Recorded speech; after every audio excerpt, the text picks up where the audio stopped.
Hello friends, आप लोग कैसे हैं? आई होप आप लोग बहुत अच्छे होंगे। तो आज हम लोग पढ़ने वाले हैं एनसीईआरटी एग्जाम्पलर के जो चैप्टर हैं प्रकाश यानी लाइट के टोटल जो है क्वेश्चन पढ़ने वाले हैं, जो कि अति इम्पोर्टेंट क्वेश्चन है जो हर एक एग्जाम में RPF, group D, ALP technician में पूछे जाते हैं। जो कि जितने भी क्वेश्चन है ये एग्जाम्पलर के क्वेश्चन है। तो चलिए पहले क्वेश्चन पे हम लोग चलते हैं। पहले क्वेश्चन में बोला जा रहा है कि बूझो और पहेली को उनके शिक्षक ने एक एक दर्पण दिया। बूझो ने अपनी छवि को सीधा और समान आकार का पाया, जबकि पहेली ने अपनी छवि को पहेली ने अपनी छवि को सीधा और सीधा और आकार में छोटा पाया। इसका अर्थ है कि बूझो और पहेली के दर्पण क्रमशः है। तो बूझो का आकार, बूझो जो पाया था अपना मतलब तस्वीर में, तो क्या पाया था कि उसका छवि को सीधा और समान आकार का पाया था। तो सीधा और समान आकार का जो है हम लोग का कौन से में हो सकता है? समतल दर्पण में। सीधा और समान आकार समतल दर्पण में। और जबकि जबकि उसका पहली अपनी छवि को सीधा और समान आकार और सीधा और छोटा आकार पाया था। कौन? पहेली। पहेली सीधा और छोटा। तो सीधा और छोटा जो है हम लोग का छोटा बनता है उत्तल दर्पण में। तो समतल दर्पण में सीधा और समान आकार और उत्तल दर्पण में सीधा और छोटा आकार। तो हम लोग का सी जो कि सही हो जाएगा, सी, ए का सी। तो चलिए 2 नंबर क्वेश्चन में निम्नलिखित में से किसका उपयोग वास्तविक छवि बनाने के लिए किया जाता है? ऑप्शन ए केवल अवतल दर्पण, ऑप्शन बी केवल समतल दर्पण, ऑप्शन सी केवल उत्तल दर्पण, ऑप्शन डी अवतल और उत्तल दोनों दर्पण। तो कौन सा ऑप्शन सही होगा? बोला जा रहा है कि वास्तविक छवि बनाने के लिए किया जाता है। वास्तविक छवि बनाने के लिए हम लोग का केवल अवतल दर्पण का उपयोग किया जाता है और लेंस में उत्तल लेंस, अवतल दर्पण और उत्तल लेंस का। तो 2 का हम लोग का ए सही हो जाएगा। चलिए 3 नंबर क्वेश्चन पे हम लोग चलते हैं। यदि एक वस्तु समतल दर्पण के सामने 0.5 मीटर की दूरी पर रखी जाती है, तो वस्तु दर्पण द्वारा बनाई गई छवि के बीच की दूरी होगी। यानी मान लिया जाए ये दर्पण है, तो यहाँ 0.5 मीटर की दूरी पे आपका कोई 0.5 मीटर की दूरी पे कोई वस्तु है। तो इसका जो प्रतिबिंब बनेगा तो 0.5 मीटर की दूरी पे दर्पण के पीछे बनेगा। तो इसे हम वस्तु और दर्पण के बीच प्रतिबिंब के बीच की दूरी कितना हो जाएगी?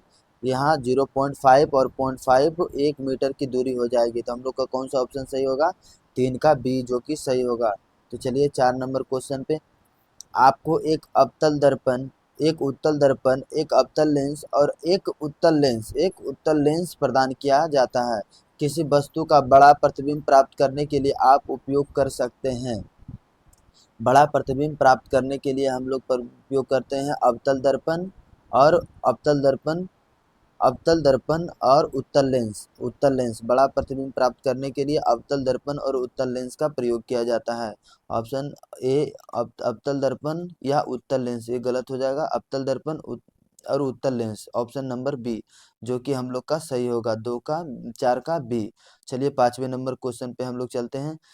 5वें नंबर क्वेश्चन में आकाश में इंद्रधनुष देखा जा सकता है। ऑप्शन ए जब सूरज आपके सामने, ऑप्शन बी जब सूरज आपके पीछे, ऑप्शन सी जब सूरज सिर के ऊपर हो, ऑप्शन डी केवल सूर्य उदय के समय। तो जब सूरज जो आपके पीछे हो तो ही आप आकाश में इंद्रधनुष को देख सकते हैं। तो ऑप्शन बी जो हम लोग का सही होगा 5 का। 6 नंबर, एक सीधा और बड़ा प्रतिबिंब किसके द्वारा बनाया जा सकता है? तो ऑप्शन ए में दिया केवल उत्तल दर्पण, ऑप्शन बी में केवल अवतल दर्पण, ऑप्शन सी में केवल एक समतल दर्पण, ऑप्शन डी में उत्तल और अवतल दोनों दर्पण द्वारा। तो कौन सा होगा? तो आप देख सकते हैं एक अवतल दर्पण द्वारा जब आप वस्तु को फोकस फोकस और ध्रुव के बीच रखेंगे तो वस्तु जो है बड़ा बनेगा और सीधा बनेगा। जबकि आप फोकस से इधर रखेंगे तो वस्तु जो है वस्तु बड़ा बनेगा और उल्टा बनेगा। यानी वास्तविक इधर बनेगा मिरर के सामने, या मिरर के विपरीत जो है आपका काल्पनिक बन जाएगा। इधर जो है काल्पनिक बनेगा और इधर वास्तविक बनेगा। तो क्या पूछा जा रहा था कि सीधा और बड़ा प्रतिबिंब, सीधा और बड़ा प्रतिबिंब बनेगा हम लोग का अवतल दर्पण में। अवतल दर्पण कब बनेगा? जब ध्रुव और फोकस के बीच वस्तु रखे जाएगी तो हम लोग का प्रतिबिंब जो है इधर बनेगा, बड़ा बनेगा और सीधा बनेगा।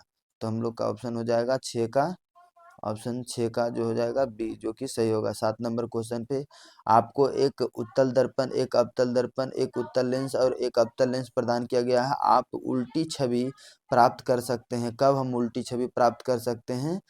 तो उल्टा छवि यानी सीधा प्रतिबिंब नहीं बनना चाहिए। उल्टी प्रतिबिंब जो बनती है हम लोग का अवतल दर्पण और उत्तल लेंस में, अवतल दर्पण और उत्तल लेंस में उल्टी प्रतिबिंब बनती है। और उत्तल दर्पण में हम लोग का सीधा प्रतिबिंब बनता है और समतल समतल दर्पण में भी सीधे प्रतिबिंब बनती है। तो कौन सा ऑप्शन हम लोग का सही होगा? ऑप्शन नंबर सी जो बोला जा रहा है, अवतल दर्पण और उत्तल लेंस दोनों ही सही होगा। 7 का सी। तो चलिए 8 नंबर क्वेश्चन पे चलते हैं। 8 नंबर क्वेश्चन में लेंस द्वारा बनाई गई छवि सीधी होती है, इस तरह की छवि बनाई जा सकती है।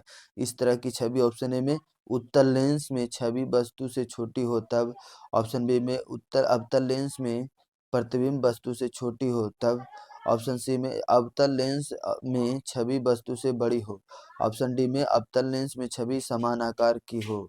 तो कौन सा हम लोग का ऑप्शन सही होगा? Option number B, option B 90, क्योंकि अवतल लेंस में हर हमेशा जो है वस्तु जो है का प्रतिबिंब हर हमेशा जो है छोटा ही बनता है। अवतल लेंस और उत्तल दर्पण में वस्तु का प्रतिबिंब हर हमेशा जो है छोटा ही बनता है। तो 8 का बी हम लोग का कौन सा ऑप्शन सही होगा? अवतल लेंस में प्रतिबिंब वस्तु से छोटा हो तो ही हो सकता है 8 का बी, जो कि सही है। तो ठीक है दोस्तों, टोटल हम लोग जो है क्वेश्चन, इंपॉर्टेंट क्वेश्चन कर चुके हैं। तो अगर वीडियो अच्छा लगा हो तो लाइक शेयर और सब्सक्राइब करें, और मिलते हैं आप लोग के साथ नेक्स्ट वीडियो में नेक्स्ट चैप्टर के साथ। तब तक के लिए आप लोग को थैंक यू, धन्यवाद।